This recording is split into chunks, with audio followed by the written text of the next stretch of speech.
question all the time, but no, this is our San Francisco house. I'm in the attic of an over 100-year-old San Francisco home, probably built with the beautiful redwoods from Humboldt County, as many San Francisco Victorians were. We do rent a room in Tahoe, but it's tragically suburban. It just looks like nothing special. Just white rock, super boring. It's funny that it's a flip. You go up there, it's the boring zoom background. You're down here, it's like, oh, that is so dramatic and striking in an A-frame. I know, I love it. It's the attic, so it's a great spot. Well, let me give you your introduction here, old friend. So in addition to being a dear friend who's held my babies when they were born prematurely and were just like little tinies, so small. So it's great to see you, Beckie. Okay, so your presentation is Leading Electrification Policies in the California's Community Choice Utilities. Beckie designs and implements energy efficiency and building electrification programs for the East Bay Community Energy Community Utility. She focuses on programs that conserve energy, maximize the efficient use of renewable energy resources, and provides important co-benefits to the community. Beckie has more than 15 years of experience working on energy conservation and climate change mitigation strategies. Yeah, Beckie! Thank you. And I, of course, got my start up in the gorgeous redwoods of Northern California, Humboldt State graduate and a member of the CCAP Mafia with Sean Armstrong and many other auspicious leaders. If you all ever get a chance to go check out the Campus Center for Appropriate Technology, I encourage you to do so. Yeah, it's sort of the intellectual foundation for so many of us. Appropriate technology, electrification, it's like that house is amazing for all of us. It's amazing. So I'm going to attempt sharing my screen and getting us into presentation mode here. So can folks see which part of my screen are you seeing, with the notes or just the slides? The whole thing is just slides, no notes. Okay, great, perfect. Awesome. So Sean gave me a great intro, so I don't need to add a whole lot more. I will say that here at East Bay Community Energy, my role is leading building electrification and energy efficiency work. I'm on the local program team, local development programs team. We're helmed by the inimitable JP Ross.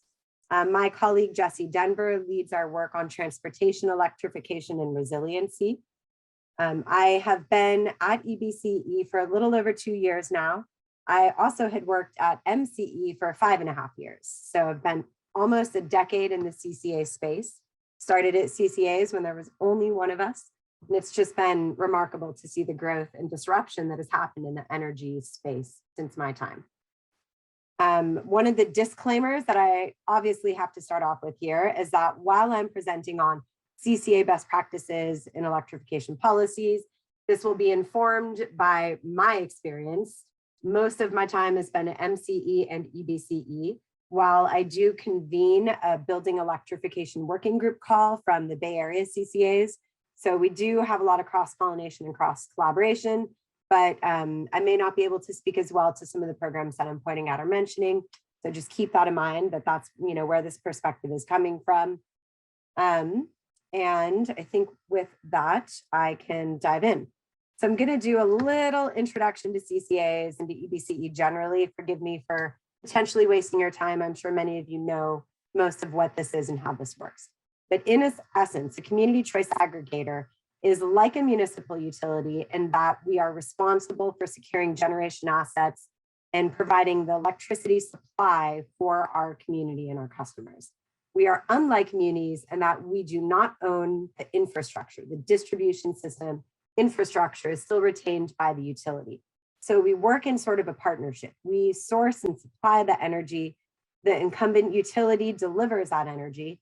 The utility is also still retaining the role of metering and billing. So we work as a partnership with the existing utility.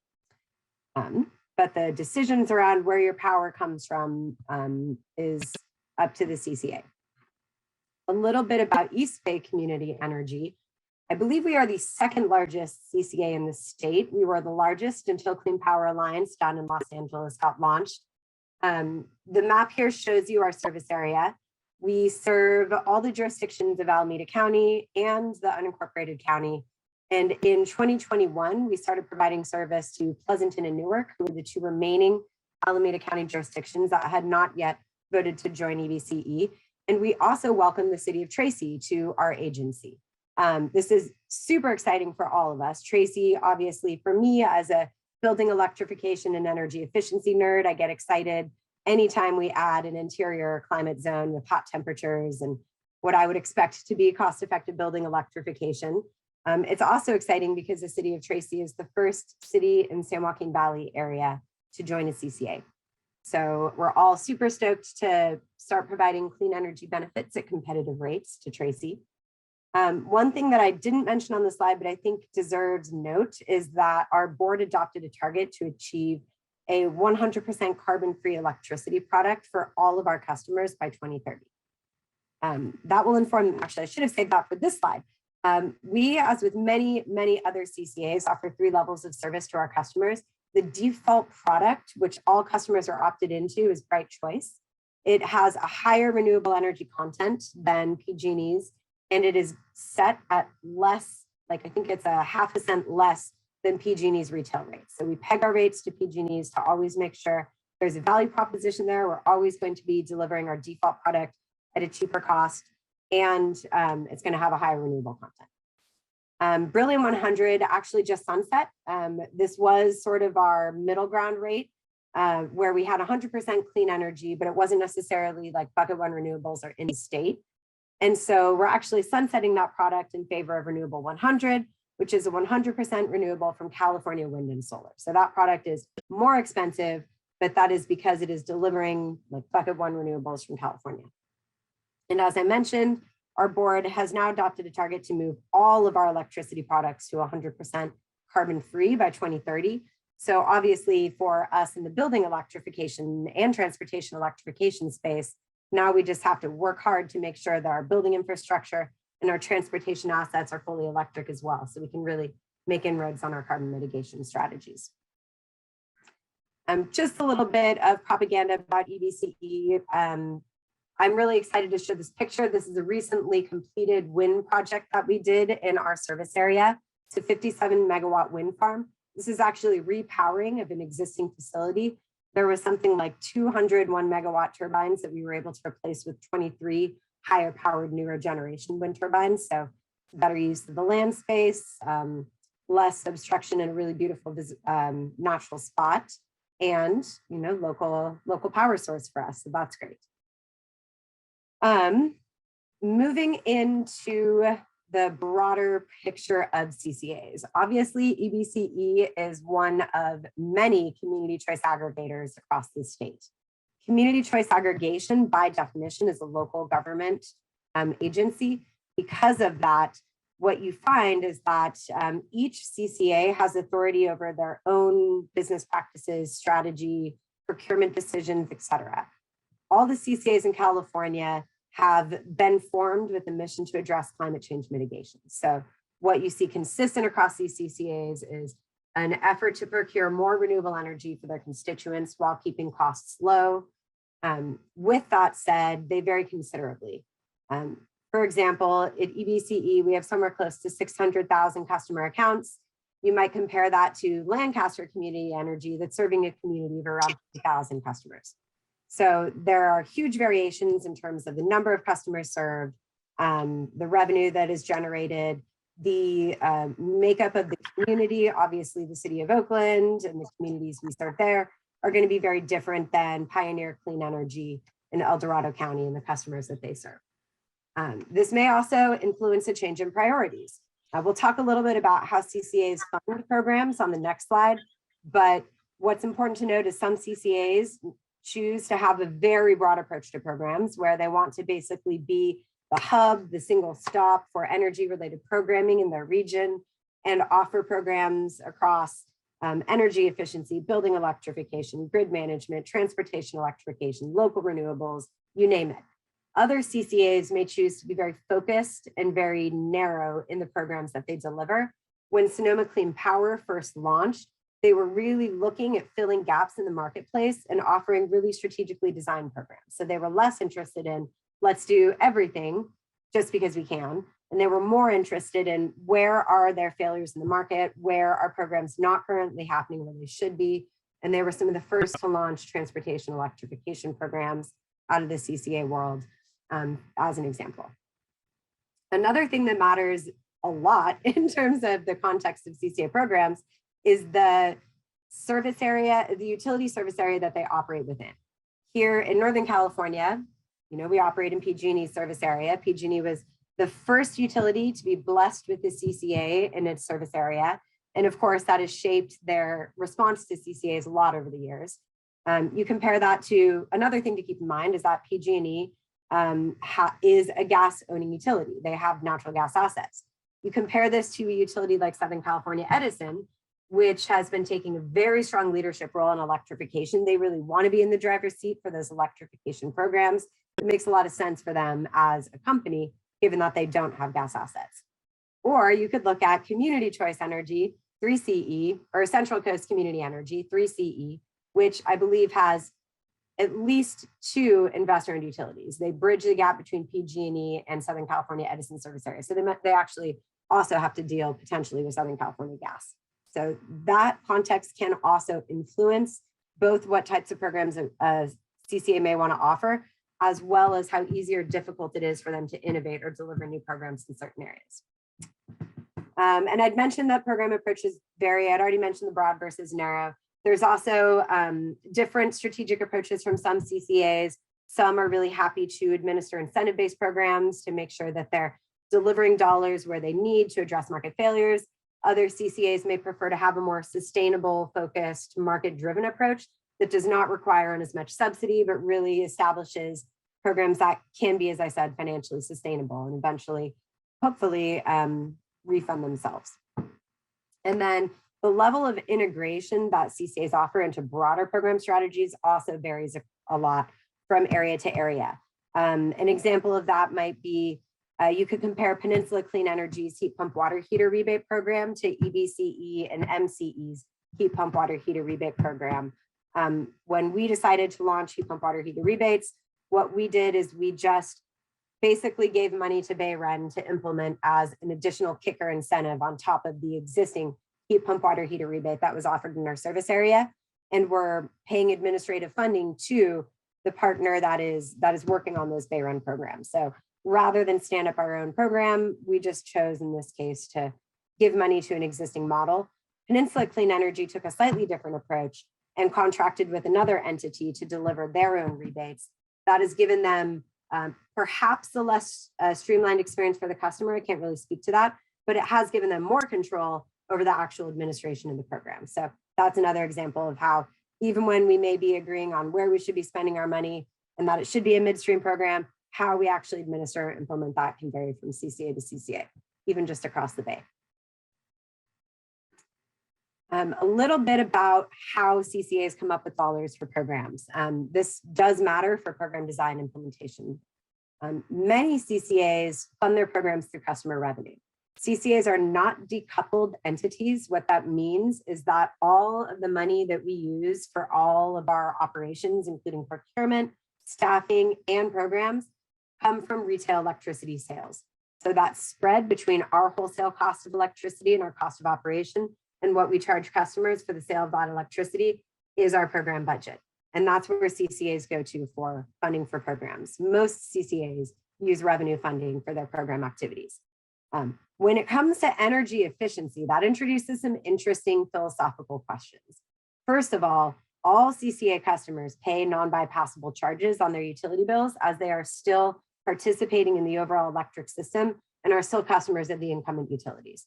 So all customers pay into those non-bypassable charges, which fund energy efficiency programs in the state of California.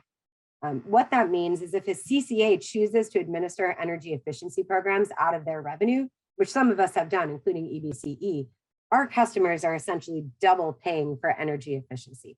They're paying both the non-bypassable charges, which accrue to the CPUC, and they're paying in the revenue spread, in the spread between retail and wholesale rate. So it's not a very efficient system.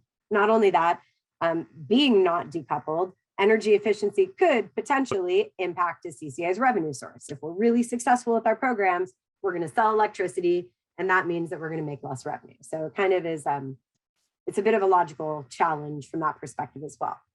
Because of this, however, the legislature did establish authority for CCAs to access those ratepayer funds that are collected through non-bypassable charges. So one of the ways that CCAs can fund energy efficiency programs is by either applying to the CPUC to administer a portfolio, or by submitting an election to administer, which is a slightly different route. Briefly, the apply to administer route means the CCA is drawing from the larger pool of ratepayer funds, not just specifically from their customer base. Because of that, they also then need to comply with the full set of CPUC oversight and regulations around energy efficiency programs. If a CCA chooses to file an election to administer, what they're doing in that case is saying, those funds that are just being collected from our customers, we would like to access a proportion of those funds to deliver just to our customers. Because you have more jurisdiction over those dollars as a CCA, those are funds from your customers, you're serving your customers. You do not have to accept as much regulatory oversight from the CPUC. They're not, really in an oversight position of your programs. They're more in a certification position that your program meets the statutory requirements. I realize that that is very esoteric. I'm happy to answer questions about that. What's important to know is that out of the CCAs who have chosen to access ratepayer funding, currently MCE is the only CCA that has chosen the apply to administer route, has a substantial budget. They administer programs across every market sector. They really have a very robust energy efficiency program over there. There are a handful of other CCAs who have chosen the elect to administer approach. This includes, that should be Lancaster Choice Energy Authority. They were actually the first out the door after MCE for funding and had a really narrow program focused specifically on their service area. Redwood Coast Energy Authority has been implementing energy efficiency programs up there in the North Coast for a couple of years now. And then just this year, there's been a bunch of new market entrants in this space. San Jose Clean Energy and Clean Power SF have both gotten approval of their energy efficiency program plans and are moving into implementation. Sonoma Clean Power and Peninsula Clean Energy, I should have had on here too, recently filed advice letters, which are being considered by the commission. And we at EBCE filed an advice letter that was rejected for reasons that I would love to go into. So we'll be filing a supplemental coming soon, and then hopefully we'll also be administering funding.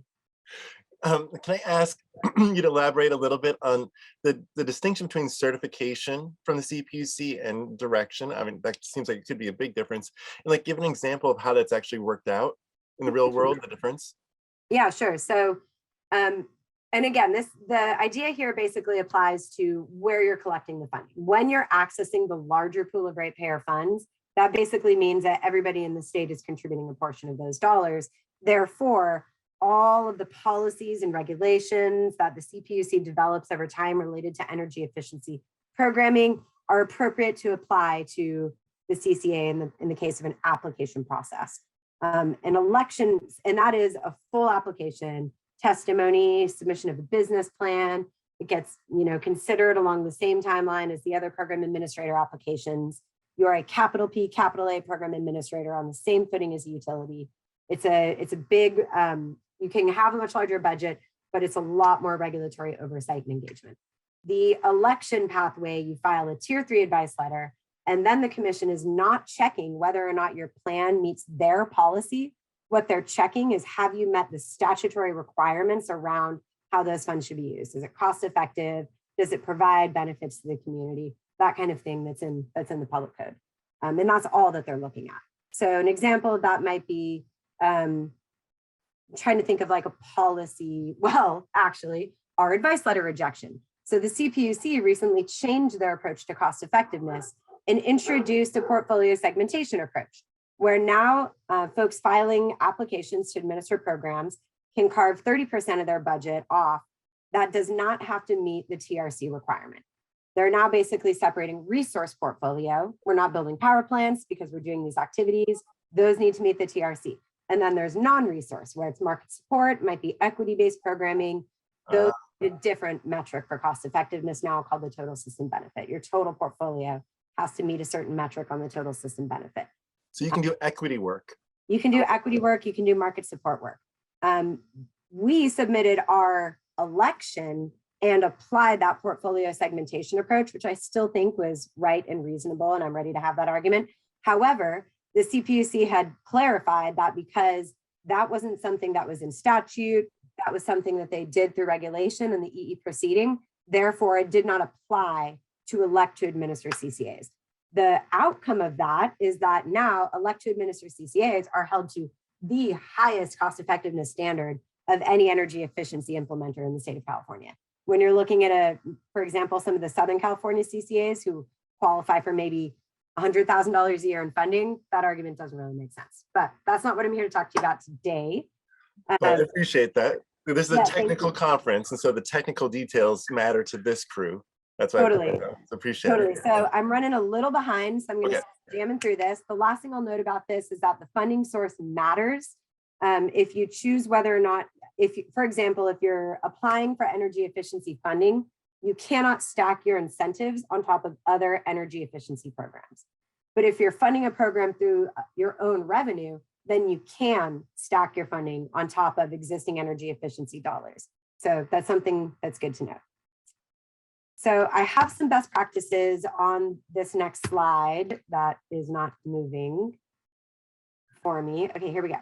So the best practices that I was able to sort of cobble together from what we've seen in programs. CCAs have unique roles in the market. The best programs really leverage and speak to those unique roles, and we'll talk about each of these a little bit. They're data-driven. Again, CCAs have unique access to data. Some of them are doing a great job integrating a bunch of complicated data sets to have better information around who our customers are and how we can design programs. Obviously, benefit of CCAs, we're government agencies, we're subject to the Brown Act. We have a lot of opportunity to engage with our community very directly, and therefore we're more able to have programs that are directly relevant to our communities. Collaborative approaches are really useful. While CCAs can do a lot, we are government agencies operating in a broader context. And so the extent to which we can sort of not duplicate regional approaches, but help build and collaborate with those approaches, we can have a better reach, more cost-effective implementation. And CCAs are very nimble and adaptive. It does not take very much for a CCA to change course on a program relative, for example, to an IOU that's operating in a constrained regulatory environment, has large staffing, large budgets. It can be a lot more effort to turn the ship. So for CCA unique capabilities, we're jurisdictional authorities. We have connections with all the local governments in our region. This helps with things like reach codes. I think what Lancaster Choice Energy did with their bus fleet was amazing. They saw that they were serving the energy for their municipal accounts. They realized that all of their buses could be electrified. Not only would that provide important air quality benefits for the local community by removing heavy duty diesel engines, but it also was able to create a new revenue source for the CCA itself by transitioning a gasoline fuel over to electric. CCAs have access to billing infrastructure. CCAs have in the past used this unique opportunity for things like on-bill financing programs. MCE launched an on-bill financing program. I worked on that when I was there. Sonoma Clean Power recently launched a program. Peninsula Clean Energy is looking at doing that as well. So it's really, it's a great way for CCAs to become market leaders by taking advantage of their unique capabilities. Aggregated purchasing. One of the things that we're exploring at EBCE is whether or not we can aggregate power purchase agreements across all of our municipal agencies so that we're making one transaction with one entity on behalf of many individual partners and projects, therefore reducing the overall soft costs and creating value. CCAs have bonding authority. So far, 3 CCAs, I believe, maybe 4, have actually gotten credit ratings. No CCA has yet issued bonds, but now we have the chance to do that, which opens up some really interesting options for programs. And then access to data. I'm going to rip through these pretty quickly because we're almost out of time here. I mentioned community relevant and community informed. When a CCA launches, they have to do a significant amount of outreach in the community to make sure folks know what's happening. Often that also comes with market research, customer surveys, focus groups. We gather a lot of information about our community so that we're making sure that we're designing programs that are relevant and specific to those communities. I'm showing some examples of some written Chinese advertisements that we have for our induction cooking program and some statistics that we've pulled. We're really looking at renter-based programs because we have such a high proportion of renters. It's really important to have non-English language assets. if you're going to meet your community where it matters. So it's just, and then reactive to the local context. During COVID, we reallocated $1 million in our budget and made that available for local community support grants. So that's another great way that we can basically take some of the money that we've collected from our community for electricity sales and give it back to the community in a way that's really meaningful for them. Another example of this is Sonoma Clean Power and MCE launching advanced energy rebuild programs to help the homes that were impacted by fire. Our programs are data-driven. What I'm showing you here is an example of how we can use our customer energy information to target for programs. What we did in this graph that's on the page is we selected the customers who were the highest energy users in our service area. So you can see in that blue line, these are the selected customers, highest energy users. The red line is all of the customers in the service area. So just by targeting based on customer usage information, you can find the customers who will benefit the most from one of your programs and therefore have much higher cost effectiveness in the delivery. Another great example of how data has informed programs. Here at EBCE, we launched the Cal EVIP program, providing electric vehicle incentives. At the time, there were higher incentives available for customers in disadvantaged communities. But our team and the transportation side did some mapping work and identified the deed restricted multifamily properties that were in our service area by using GIS and county assessor information, and found that many of those actually were not in DAC boundaries. So they were able to approach both the governor's office and the Energy Commission and get approval to use DAC level incentives for deed restricted multifamily that was not located in a DAC. So it's just another way, using data to get more effective and more targeted program delivery. Collaborative approaches. I mentioned the heat pump water heater program. I think that's, best example of where we're looking to use our dollars to sweeten the pot and help motivate programs.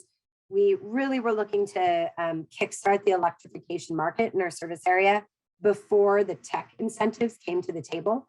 So that was the way that we basically said, all right, we have a little bit of money, we can throw this to some existing efforts and really leverage those dollars and get more done for that. Financing is obviously another great example of that. Electrification incentives in general. I mean, CCAs have been offering incentives for building electrification and transportation electrification before the utilities, before the CPUC, not before SMUD, but I mean, come on, SMUD's just awesome. And we can be regional conveners. With the REACH code work, for example, we're doing right now, local governments have the authority to adopt REACH codes that are more stringent than this Title 24 building code.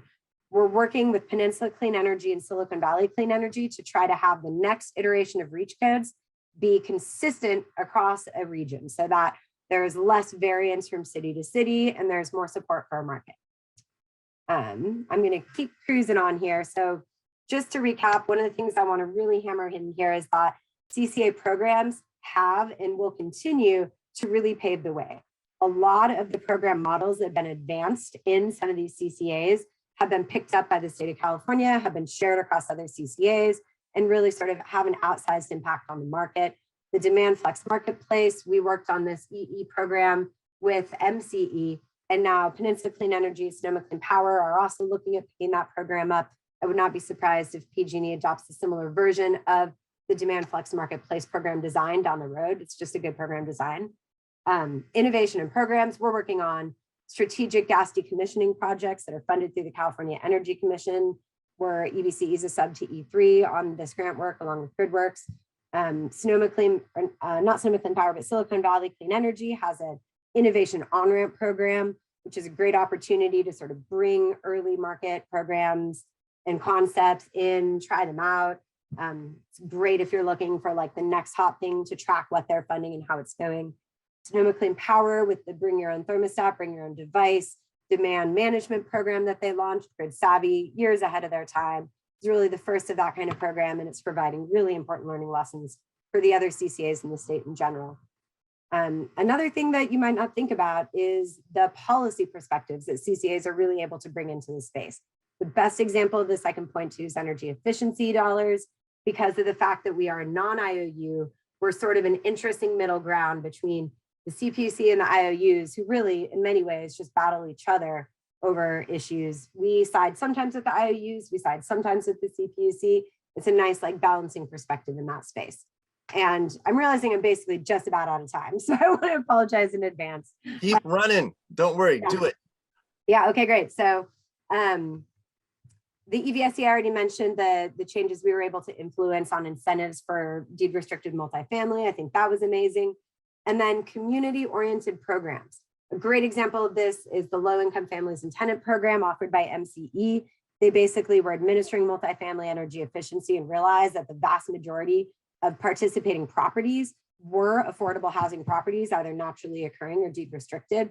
Realized that there was an opportunity to better serve those customers with a different type of program, and applied to the Energy Savings Assistance Program, and are now administering a really visionary and important program delivering electrification, indoor air quality benefits, health, comfort, and efficiency to deed restricted and naturally occurring affordable multifamily properties.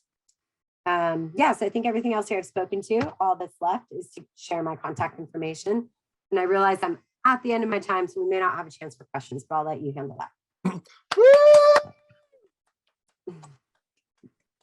Fantastic. Jim Lutz would like you to talk about low moderate income, and I'll just like 1 minute, and then I'll transition to Dan. And you have so many people loving you up in this comment section. You should just read that and be like, "Aw."